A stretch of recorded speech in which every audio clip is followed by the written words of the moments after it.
chirurgicale. Je vais vous montrer des photos. Là, c'est la vache de Durand. Cela donne une idée de la position dans laquelle on a retrouvé l'animal. Le problème, c'est qu'il était à moitié dans l'eau, à moitié sur la berge. C'est horrible. Un autre cas. Vous voyez la dépression ovale dans le sol? Regardez. Il a l'air enfoncé, mais... Ça a été ma première impression aussi. Mais si vous regardez mieux, vous voyez qu'en fait, il est aplati. Là, c'est une bête avec un trou dans la tête. Et elle n'a plus d'œil. Tout à fait. En tant que physicien, je m'intéresse particulièrement aux caractéristiques matérielles, comme les micrométéorites ou les matites. Avez-vous remarqué une activité électromagnétique? Dans ce cas précis, lorsque j'ai contrôlé le champ électromagnétique autour du trou dans la tête, l'aiguille a commencé à s'emballer. Résultat, le champ électromagnétique en provenance de ce trou dans la tête de l'animal correspondait au double du champ magnétique terrestre. Or, un champ électromagnétique élevé est forcément en rapport avec un certain type d'appareil électronique émettant un certain type d'énergie.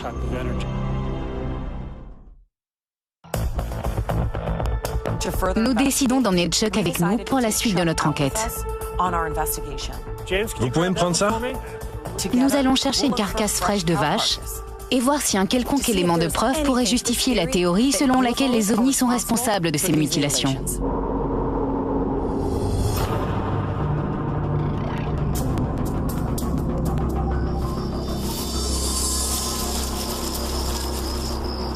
Tu veux trouver une vache mutilée? J'aimerais bien, oui. Ça va? Oui. Je scanne le flanc de la montagne, au cas où il y aurait un indice d'une vache récemment mutilée. C'est bien la première fois qu'une caméra thermique sert à ce genre de truc. C'est assez net.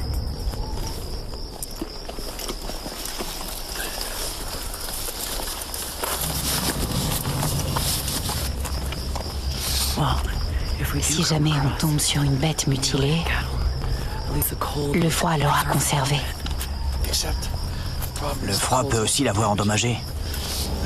Comme pour les engelures, l'apparition de cristaux de glace dans les cellules provoque leur destruction. Et tout le métabolisme en est affecté.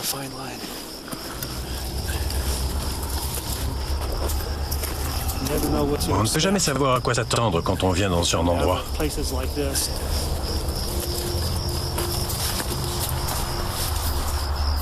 Faites attention où vous mettez les pieds, ça glisse. Est-ce que vous avez une idée de la raison pour laquelle Mike Durand l'appelle le champ des aliens?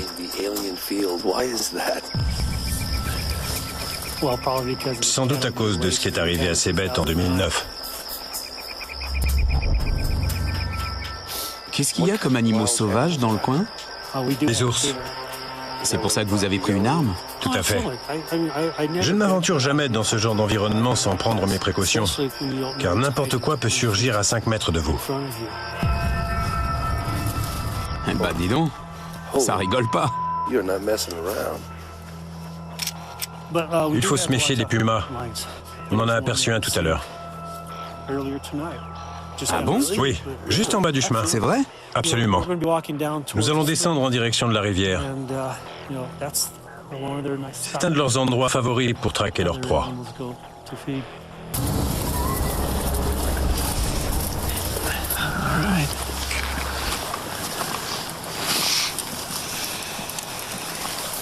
Allons par là. Ah, super.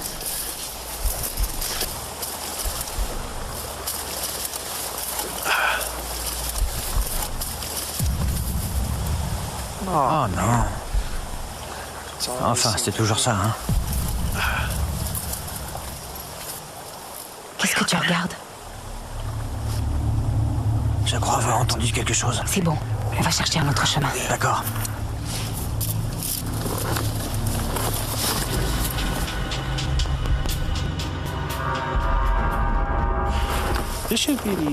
La mutilation a dû se produire dans le coin. Partant de l'hypothèse que l'animal se trouvait au-dessus de la berge, qu'il a été tué là, un peu plus haut, et qu'il est ensuite tombé, on a cherché... Des marques au sol? Oui, mais on n'a rien trouvé. Rien qui laisserait supposer que l'animal a trébuché et a ensuite roulé jusqu'en bas. Il n'y avait même aucun indice prouvant que l'animal a bougé lors de sa mort. La seule chose que nous ayons réellement vue, c'est une moitié de vache baignant dans la rivière et l'autre moitié sur la berge. Où est passé le sang? C'est une bonne question.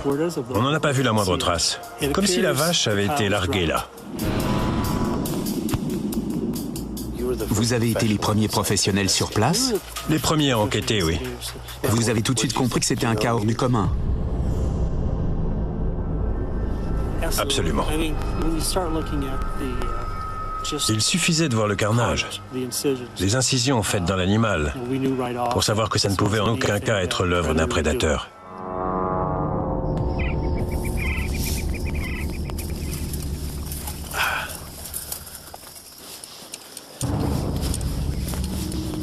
Ok. Oh là! Quoi? 4 paires d'yeux, près des arbres. Tu les vois? Non, je vois rien. Oh bon sang, ça veut pas marcher. J'en aurai besoin tout de suite. Je sais. Je comprends pas ce qui se passe, ça affiche tout le menu. Il se redresse. J'y arrive pas. Bon sang. 1, 2... Il y a bien 4 paires d'yeux. Qu'est-ce que tu vois? Alors? Ce sont des vaches. Des vaches? La bonne nouvelle, c'est que là où il y a des vaches, il y a peut-être des vaches mutilées. Je vais m'approcher du troupeau pour voir ce qu'on peut trouver.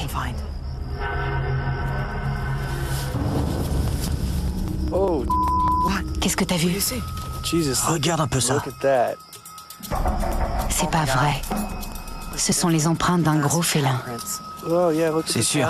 Regarde la taille des griffes. Il doit faire plus de 60 kilos. Comment se fait-il qu'elles dégagent autant de chaleur? Parce qu'elles sont fraîches. Oh, il y en a de différentes tailles. Et il y a cette petite. Et là, une autre. Ouais. C'est peut-être une mère avec ses petits. Ce qui serait le pire scénario. Il y en a dans les deux sens. C'est beaucoup trop exposé ici. Regarde ce buisson. C'est un guet-apens. Ils peuvent surgir de tous côtés, ils sont à couvert. T'as raison. Il y a un petit passage par là. On est au centre de l'arène. Je veux bien me tenir au-dessus d'un volcan, mais pas question d'être pris dans un piège. Comment veux-tu collecter des données en étant une proie? Appelle James. Il est près de la rivière. Ryder à James. Bien reçu, je t'écoute, Ryder. Par malheur, nous sommes tombés sur une empreinte toute fraîche de puma. Alors il y a toutes les chances pour qu'il sache où vous vous trouvez. C'est pas drôle, James. Je te signale que tu es toi aussi au bord de la rivière. C'est vrai, mais Chuck a une arme. Je viens de voir quelque chose au bout de mon faisceau. Tu entends? Ouais. Il descend de cette pente. Chuck a quelque chose à vous dire. Ne courez surtout pas. Reculez lentement et ils vous laisseront tranquilles. Entendu. Fichons le camp d'ici.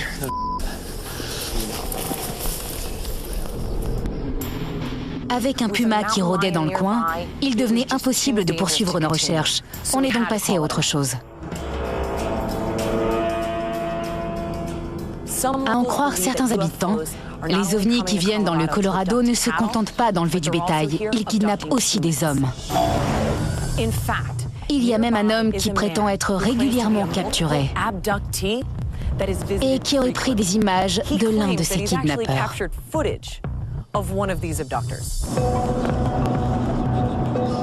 Voici la vidéo que Stan Romanek a tournée de l'intérieur de sa maison. Selon lui, et d'autres personnes partagent cet avis, la créature que l'on voit à sa fenêtre serait un extraterrestre. Debout au sol? Tu veux dire qu'il a filmé un alien? C'est ce qu'on nous a dit, et c'est ce qu'on voit sur la vidéo.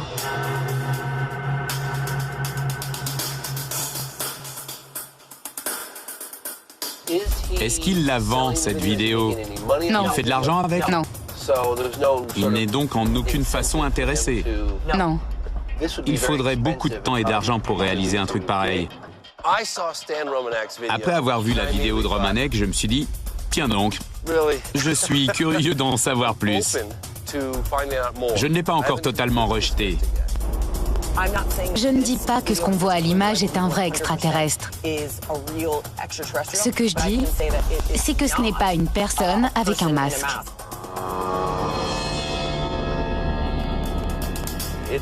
Ça n'a pas l'air d'une vidéo trafiquée. Mais je suis pas pour autant convaincu que c'est pas un type avec un masque. Il cligne des yeux.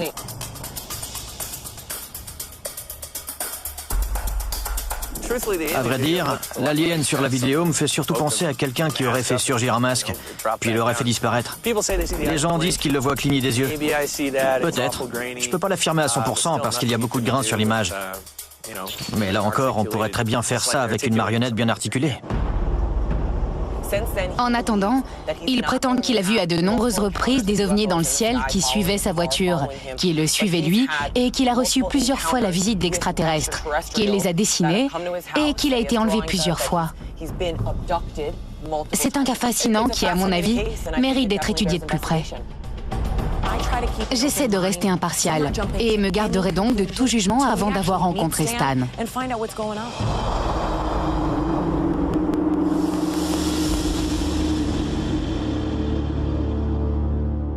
Ce qui est curieux, c'est qu'autrefois, j'étais très sceptique. Aujourd'hui, je suis très branché sur l'étrange et le paranormal. J'aimerais que vous nous parliez plus en détail de vos rencontres avec les extraterrestres. Oui. C'était une belle nuit d'hiver. Je me suis couché aux alentours de 11 heures.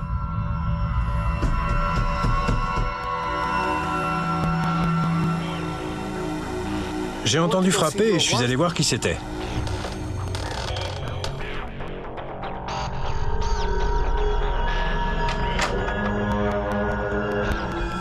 Il y avait 3 personnes à la porte, une femme et 2 hommes. Ces êtres avaient d'immenses yeux bleus bridés en amande. Leurs yeux étaient tellement bleus qu'ils étaient presque violets. La femme s'est avancée et m'a pris le poignet. J'ai alors ressenti une horrible douleur dans le bas du dos. Puis je me suis réveillé le lendemain matin, persuadé d'avoir fait un horrible cauchemar. Et j'ai senti ces trous dans mon dos. Des trous récents. C'est ce qu'on voit là?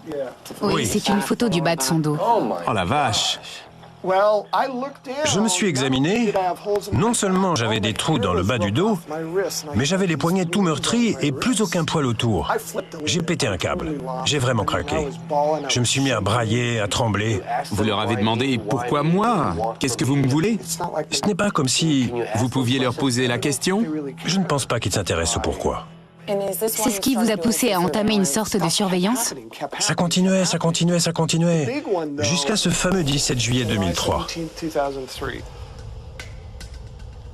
Ce qui est intéressant là, c'est qu'on voit le reflet infrarouge sur sa rétine.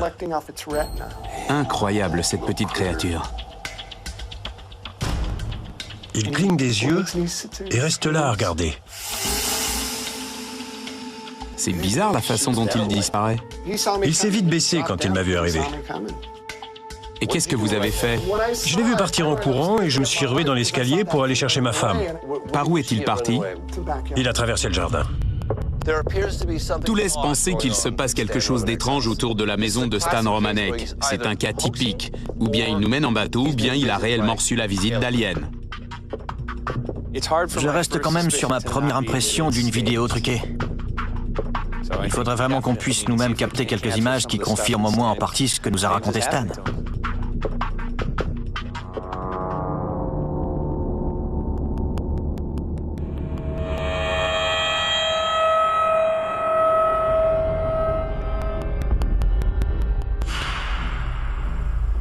Parfait. J'ai plusieurs angles de vue.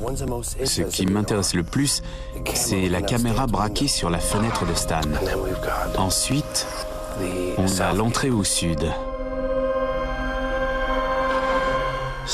Stan a dit qu'il ferait de son mieux pour nous aider, mais attendons de voir ce qui se passe. Bonne chance. On se tient au courant. Puisque nous ne pouvons pas couvrir toute la zone concernée avec des caméras, nous avons décidé de nous répartir la tâche. Ben ira au nord prendre des mesures de radiation, pendant que Stan et moi, nous irons au sud. Vous êtes prêts? Oui. J'espère qu'on va voir quelque chose. Moi aussi.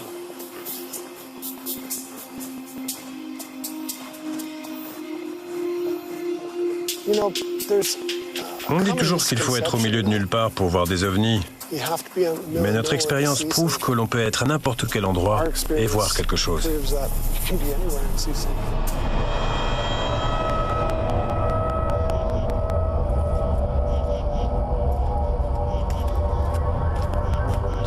Un peu moins de 15 micro-air par heure. À moins que le béton soit activé par un quelconque réacteur de fission ou un pulseur à neutrons dans le coin. J'y crois pas trop, mais ça se pourrait. Je sais pas s'il se passe vraiment quelque chose dans la maison, mais il paraît que c'est là que ça se passe. Allez, c'est parti, on va voir ça.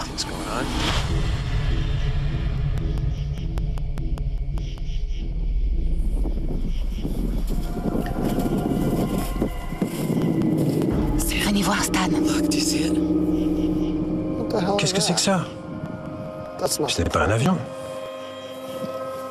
Pourquoi? Que voulez-vous que ce soit? Trop gros pour un avion. C'est un disque.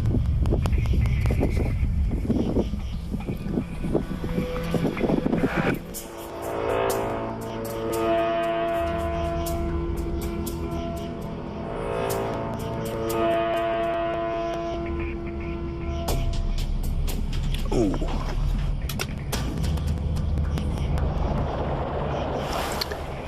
Ryder, ici James. Je t'écoute. Tu vois quelque chose? J'ai vu... Ah, ça le refait juste maintenant. La caméra face à la barrière d'Angela, là où elle prétend avoir vu l'OVNI il y a 4 mois. La résolution est mauvaise et ça saute tout le temps. Ça commence toujours comme ça. Hélas, ça commence comme ça.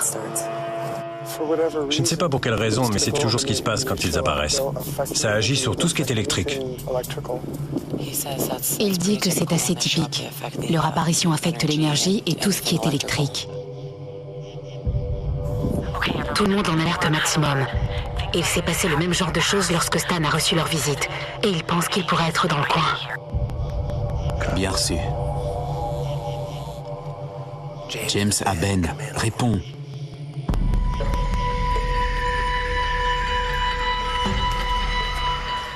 D'après Stan, c'est ici que se situe le lieu de l'action. Sous Orion.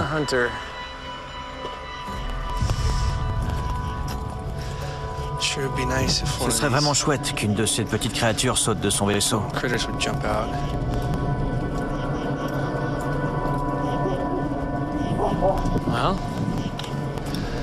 Premier contact.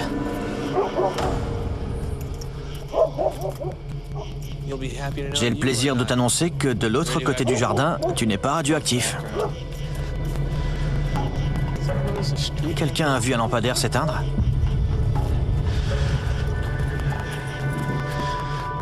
James à Ryder. Je t'écoute, James. J'ai perdu le contact radio avec Ben. Si tu n'as pas de nouvelles de lui dans 5 minutes, fais-le moi savoir et nous irons par là-bas. Où est Ben? Au sud, dans la direction opposée.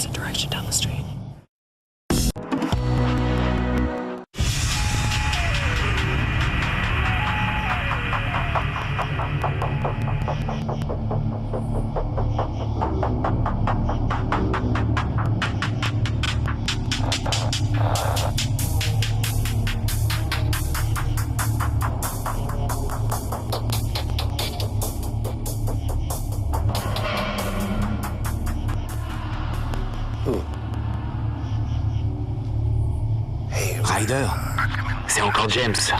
Je t'écoute. La porte sur la barrière sud. vous l'aviez laissée grande ouverte et maintenant elle est fermée. Qui a fait ça? Terminé. Youpi! On n'était pas là-bas. Note tous les timecodes pour qu'on puisse analyser ça à notre retour. Mais continue d'enregistrer. N'arrête surtout pas d'enregistrer.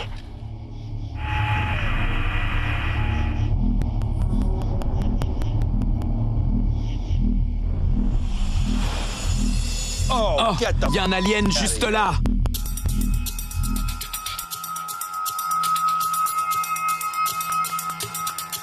Non, j'ai rêvé. Ryder? Ryder? Ryder? Je te reçois, James. Quelqu'un doit être en train de me jouer un tour. James, on est loin. Qu'est-ce qui se passe?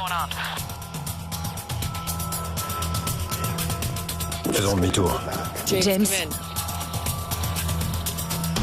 James. James, tu me reçois? Qu'est-ce qui se passe, James? Il y avait un de ces foutus aliens qui regardait. Regardez par la fenêtre du bureau. Il est dans la cour maintenant. C'est pas vrai. Vraiment? Tu es sûr que c'est ce que tu as vu?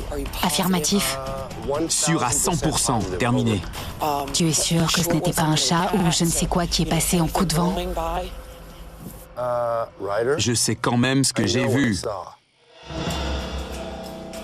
Il y en a certains qui doivent se demander ce que je fais là.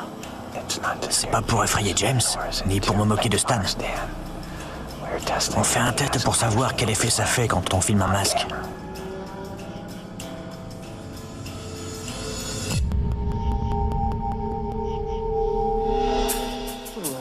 Du calme, c'était moi. C'est malin. Tu sais quoi? Je t'ai entendu hurler de dehors. C'est vrai? Je te jure. J'ai cru voir ce qui ressemblait à une tête d'alien, mais j'en étais pas sûr. Et d'ailleurs, j'ai convaincu personne. C'est pour ça que je t'ai appelé dehors. En fait, on est tous les deux sceptiques, mais pas de la même façon. Toi, t'as plutôt tendance à penser qu'il se passe des choses, tandis que moi, j'ai plutôt tendance à penser qu'il ne se passe rien.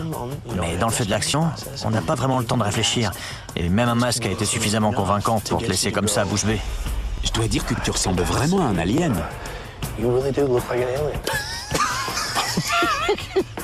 Au premier coup d'œil, le petit test de Ben ressemblait beaucoup à ce que j'avais vu sur la vidéo de Stan Romanek. Mais maintenant, je ne sais plus trop quoi penser.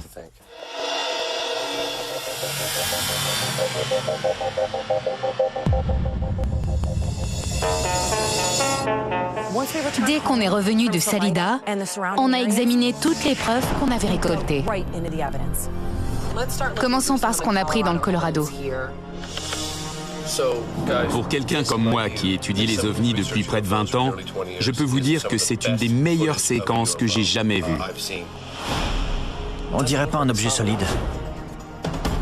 Il y a visiblement quelque chose qui dérange. C'est quoi? En le regardant de nouveau, on a l'impression qu'il y a des points qui se déplacent de gauche à droite. Et quand on en regarde un fixement, il reste immobile tandis que tout le reste se déplace. Il sautille avec le mouvement de la caméra, et pas avec la maison. Moi, je le trouve presque vivant. La vidéo de Tim Edwards est l'une des plus belles que j'ai vues de ma vie. Pour moi, ça ne fait aucun doute, ce sont des images absolument pas trafiquées d'un ovni dans le ciel de Salida. Maintenant, parlons un peu des prélèvements que vous avez recueillis sur le terrain. J'ai rien noté qui témoigne d'une activité extraterrestre. Les fermiers nous ont pourtant affirmé qu'il n'y avait aucune empreinte de pas autour des vaches, aucune trace de lutte, aucune éclaboussure de sang. Je trouve qu'on tire beaucoup de conclusions hâtives sur ces mutilations de bétail. Je suis très sceptique. Tout ça aurait pu être causé par un prédateur ou des maladies inhabituelles. Des choses comme ça. Maintenant, le grand moment que vous attendez tous les deux avec impatience. On va comparer la vidéo tournée par Stan, celle de l'alien à la fenêtre, avec les images prises par Ben. Ah, c'est pas vrai. Je vois pas beaucoup de différence. À part les yeux qui bougent. Je suis sûr qu'il y a vraiment quelque chose de l'autre côté de la vitre. C'est évident. Ça, nous l'avons prouvé. Mais je ne pense pas qu'on puisse écarter l'hypothèse d'un masque. Même l'idée d'une marionnette sophistiquée est plus plausible que celle d'un alien. Cela soulève beaucoup de questions. Pour moi, cela reste mystérieux. Et je ne pense pas que nous ayons apporté toutes les preuves qu'il s'agissait d'un masque. Contrairement à beaucoup de gens, je ne crois pas qu'on ait affaire à une supercherie. Les yeux d'un masque ne clignent pas et ne réfléchissent pas à la lumière, c'est impossible. Par conséquent, je quitte le Colorado en restant sur ma faim.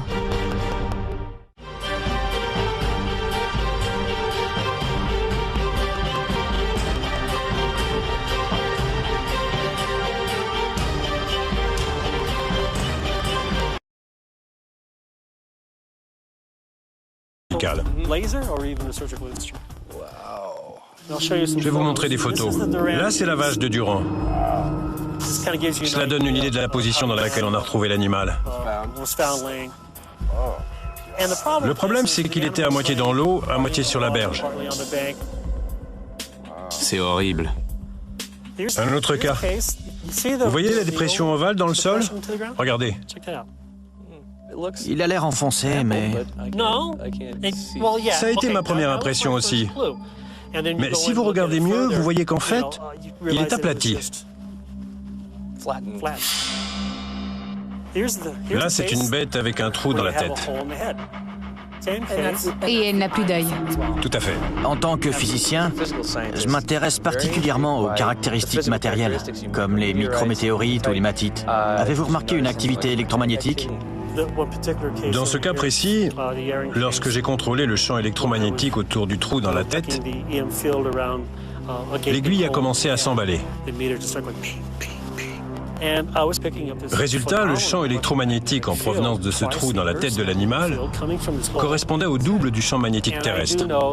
Or, un champ électromagnétique élevé est forcément en rapport avec un certain type d'appareil électronique émettant un certain type d'énergie.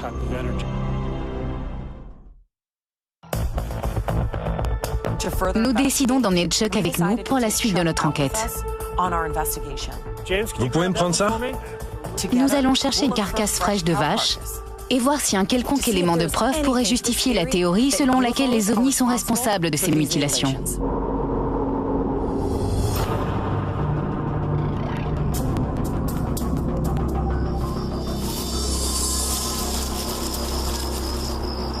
Tu veux trouver une vache mutilée? J'aimerais bien, oui. Ça va? Oui. Je scanne le flanc de la montagne, au cas où il y aurait un indice d'une vache récemment mutilée. C'est bien la première fois qu'une caméra thermique sert à ce genre de truc.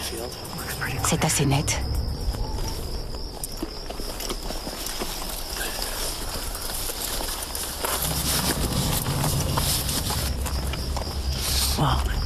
Si jamais on tombe sur une bête mutilée, le froid l'aura conservée. Le froid peut aussi l'avoir endommagée. Comme pour les engelures, l'apparition de cristaux de glace dans les cellules provoque leur destruction. Et tout le métabolisme en est affecté.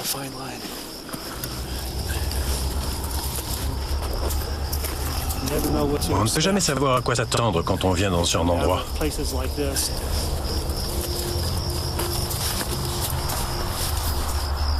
Faites attention où vous mettez les pieds, ça glisse. Est-ce que vous avez une idée de la raison pour laquelle Mike Durand l'appelle le champ des aliens?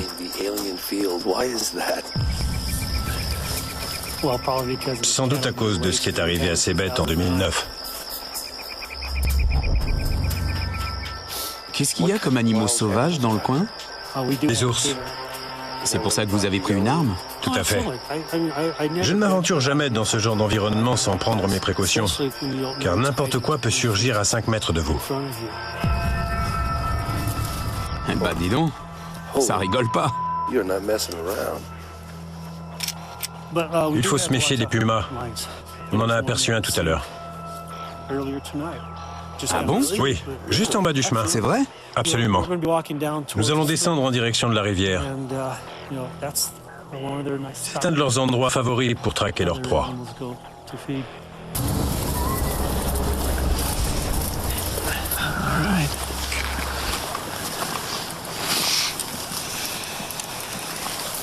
Allons par là. Ah, super.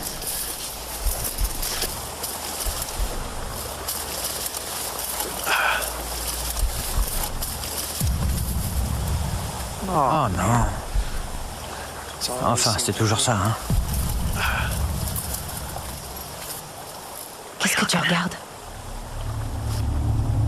Je crois avoir entendu quelque chose. C'est bon, on va chercher un autre chemin. D'accord.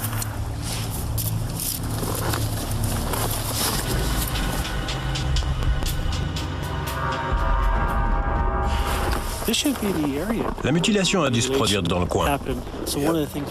Partant de l'hypothèse que l'animal se trouvait au-dessus de la berge, qu'il a été tué là, un peu plus haut, et qu'il est ensuite tombé, on a cherché... Des marques au sol? Oui, mais on n'a rien trouvé. Rien qui laisserait supposer que l'animal a trébuché et a ensuite roulé jusqu'en bas. Il n'y avait même aucun indice prouvant que l'animal a bougé lors de sa mort. La seule chose que nous ayons réellement vue, c'est une moitié de vache baignant dans la rivière et l'autre moitié sur la berge. Où est passé le sang? C'est une bonne question. On n'en a pas vu la moindre trace.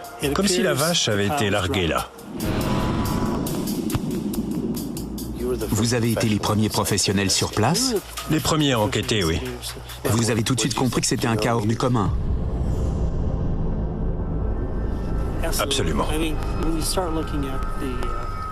Il suffisait de voir le carnage, les incisions faites dans l'animal, pour savoir que ça ne pouvait en aucun cas être l'œuvre d'un prédateur.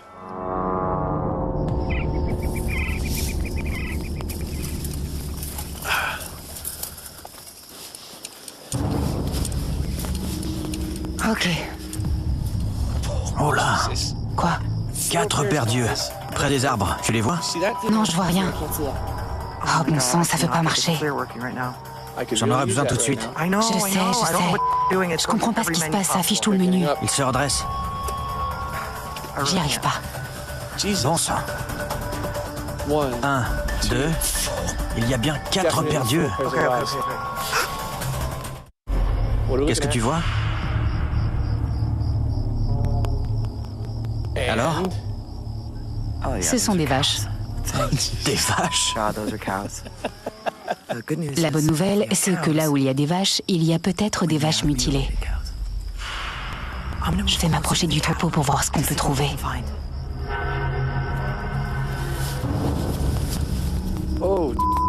Qu'est-ce que t'as vu? Regarde un peu ça. C'est pas vrai. Ce sont les empreintes d'un gros félin. C'est sûr. Regarde la taille des griffes. Il doit faire plus de 60 kilos. Comment se fait-il qu'elles dégagent autant de chaleur? Parce qu'elles sont fraîches. Oh, il y en a de différentes tailles. Et il y a cette petite. Et là, une autre.